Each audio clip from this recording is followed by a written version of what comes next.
Buen día para todos, mi nombre es William Camilo Ariza, estudiante de Psicología de tercer semestre y junto a mis compañeras Sara Rico y Mayra Alejandra López vamos a exponerle la elaboración de nuestros test psicométricos sobre el estrés en estudiantes de práctica en la Universidad Cooperativa en Colombia según la teoría de Hans Selye. Problemática para los estudiantes de práctica por estrés según la teoría de Hans. Es importante reconocer que el estrés puede ser una problemática significativa para los estudiantes en cualquier contexto de aprendizaje, incluyendo la práctica profesional. El estrés de los estudiantes podría afectar según los conceptos: presión a rendir, miedo al fracaso, una sobreexigencia, falta de apoyo emocional, un entorno hostil, una incertidumbre, falta de tiempo para reflexión, un desbalance entre la vida y el trabajo. Ahora, ¿qué reacción tienen los estudiantes de práctica frente a estímulos estresores? ¿Cómo se elabora un test psicométrico? Es importante esas preguntas para su elaboración de validez. ¿Por qué lo vamos a hacer? Identificamos factores que generen estrés mediante un test psicométrico que da un resultado exacto. El estrés académico puede influir al rendimiento académico, lo que los estudiantes a su vez puede afectar a su autoestima y su percepción de competencia. En el caso de los futuros psicólogos, podría tener consecuencias críticas, ya que se espera que adquieran habilidades clínicas sólidas durante su etapa práctica. El estrés puede inferir en su capacidad de aprendizaje. Su elaboración de test requiere una serie de validez por expertos para determinar si se puede ser aplicada a esos estudiantes practicantes o cómo aprender a su elaboración para futuros psicólogos.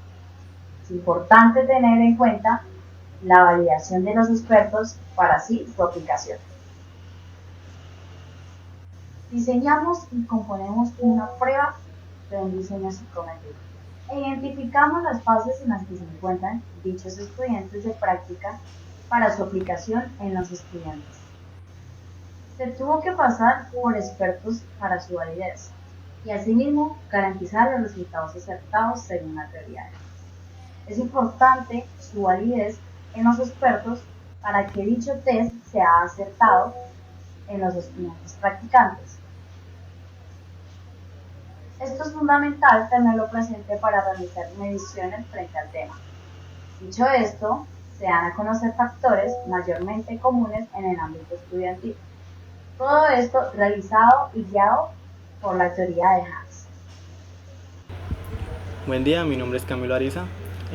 Como marco referencial tenemos, comenzando desde nuestro constructo que es el estrés, empezamos por el marco conceptual. ¿Qué entendemos por el estrés? El estrés es una respuesta natural del cuerpo a situaciones que percibe como amenazas o desafíos. Cuando enfrentamos una situación estresante, el cuerpo libera hormonas como el cortisol y la adrenalina. ¿Qué es lo que hacen? Preparan nuestro organismo para lidiar con esa amenaza. Esto puede ser útil en situaciones de peligro, ya que estas respuestas físicas y emocionales pueden ayudar a tomar medidas rápidas para protegerse o enfrentar la situación. Sin embargo, el problema surge cuando el estrés se convierte en crónico o en este caso entra en etapa de agotamiento, es decir, cuando persiste durante un periodo prolongado del tiempo. El estrés puede tener efectos negativos en la salud física y mental. Como marco teórico nos basamos de la teoría de Hans Selye. Él plantea el estrés como una respuesta fisiológica y psicológica a situaciones que exigen una adaptación del organismo. Es decir, él plantea el estrés como la adaptación a estímulos estresores que nos encontramos a medida que hacemos las acciones o vida cotidiana. Él lo divide en tres fases: fase de alarma, fase de resistencia y fase de agotamiento. Comenzando por la fase de alarma, es como una respuesta de lucha o huida donde el cuerpo se prepara para enfrentar la amenaza liberando hormonas de estrés. Esto haciendo que él actúe o se ponga alerta bajo ciertas situaciones que lo toma como estímulos estresantes. La segunda es la fase de resistencia. El cuerpo intenta adaptarse al estrés continuo, o sea, conservando la energía y manteniendo una respuesta sostenida. El cuerpo comienza a adaptarse ante ese estímulo, comienza a gastar energías para poder seguir soportándolo. Y por tercero tenemos la fase de agotamiento. Si el estrés persiste en esta parte, o sea, sigue o sea, ya pasa la etapa, la fase de resistencia, porque él sigue, las reservas de energía del cuerpo se agotan, debilitando el sistema inmunológico y llevando a problemas de salud grave. Aquí es donde el cuerpo llega al límite. Él ya comienza a gastar sus energías de más tratando de seguir con esa fase de resistencia, pero lo único que hace ya es agotarse. Bueno, para nuestro marco empírico hicimos una investigación que ha explorado el estrés, en este caso académico, desde diversas perspectivas. García Mazo, de 2011, enfatiza su relevancia, destacando su impacto en los procesos de aprendizaje. Por otro lado, López y Columba, en el 2020, han examinado las repercusiones del estrés en los estudiantes, incluyendo síntomas como dolor de cabeza, migraña, dificultades de concentración, incluso hasta sentimientos depresivos. Estos estudios subrayan cómo el estrés académico puede afectar significativamente la salud mental y el rendimiento de los estudiantes.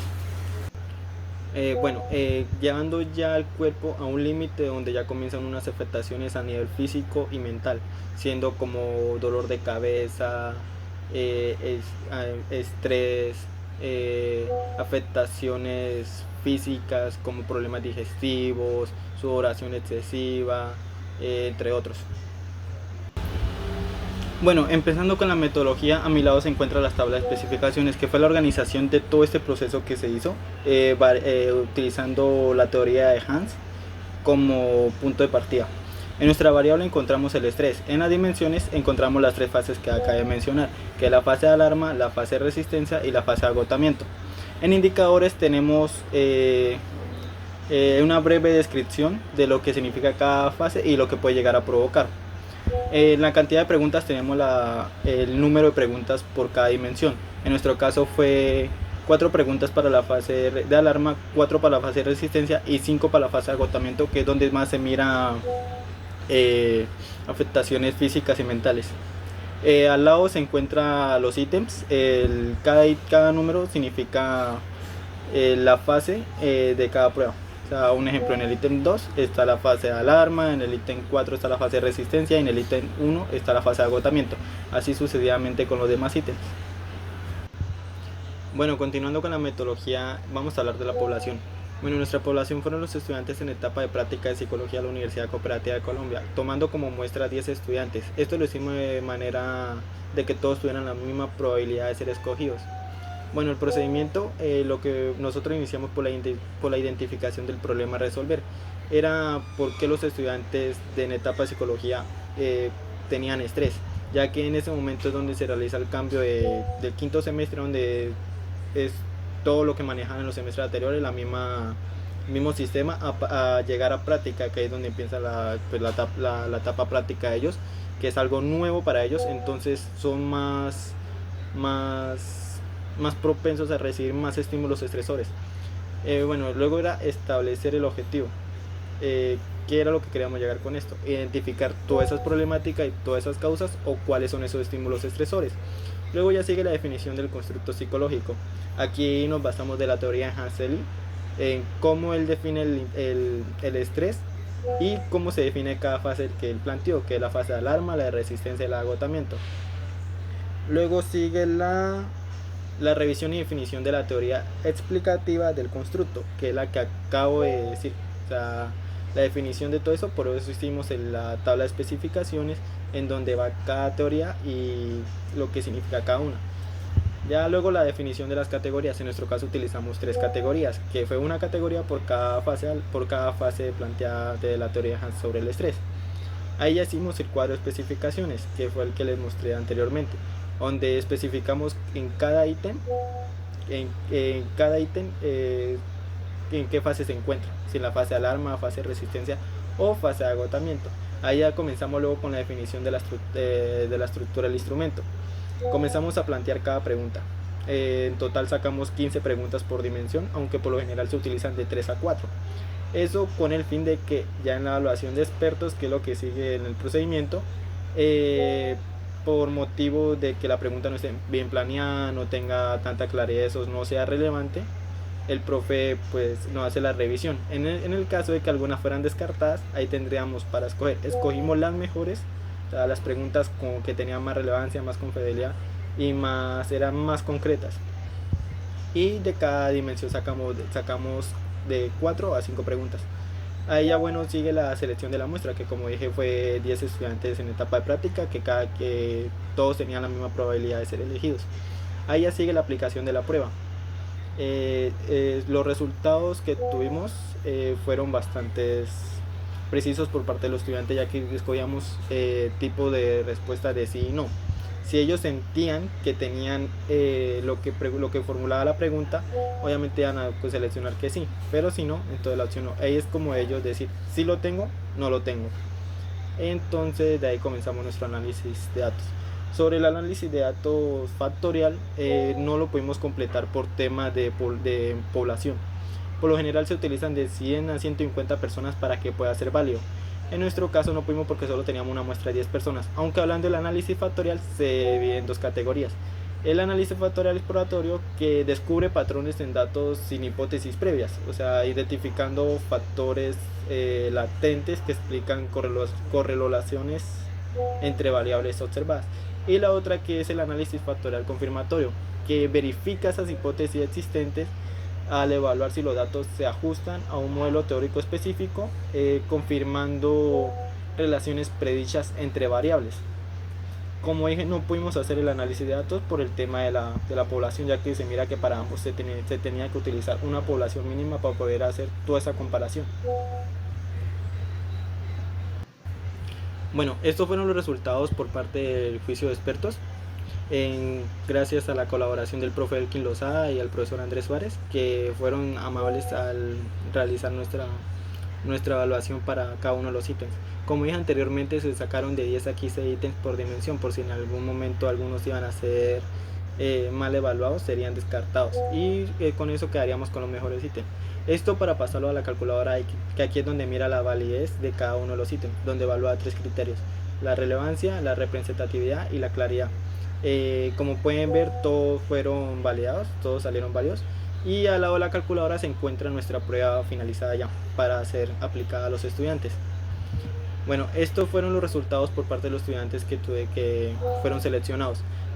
Antes de aplicar la prueba se les mostró un consentimiento informado donde se les leyó, ellos lo pudieron leer, se les aclararon cualquier duda, se les explicó que toda esta información iba a ser utilizada solo para fines académicos durante la materia de medición y evaluación en procesos psicológicos básicos y complejos.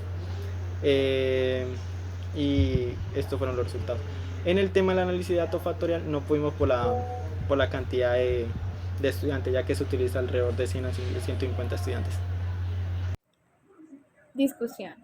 A futuras investigaciones se sugiere un proceso de investigación más amplio, preguntas más acertadas y la revisión de más expertos.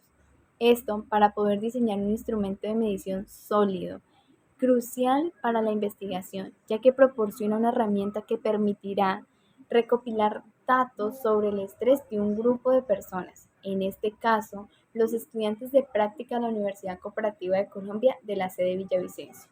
El desarrollo del instrumento requiere la formación de preguntas o escalas que reflejen el constructo de estrés definido previamente. La evaluación de validez del instrumento a través de juicio de experto es esencial para poder garantizar que las preguntas son relevantes y apropiadas. Este paso ayudará a que la confiabilidad y la validez del instrumento sea apropiada.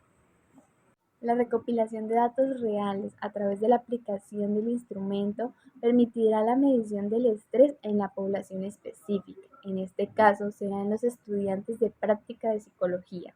Los resultados de esta prueba serán esenciales para comprender la relación entre el estrés y el desempeño de los estudiantes de práctica, así como para validar la utilidad del test desarrollado. Después de analizar los resultados observados, después de la aplicación de la prueba, nos dimos cuenta que los estudiantes de práctica sufren de estrés por sus cargas académicas, descuidando así su vida personal, su familia, sus amigos, su pareja, sus salidas y o actividades de ocio que se consideran importantes. Se recomienda centrar más investigaciones a esta problemática y realizar una evaluación más meticulosa para comprender la situación por la que se encuentran pasando los estudiantes de práctica de psicología de la Universidad Cooperativa de Colombia. Conclusiones.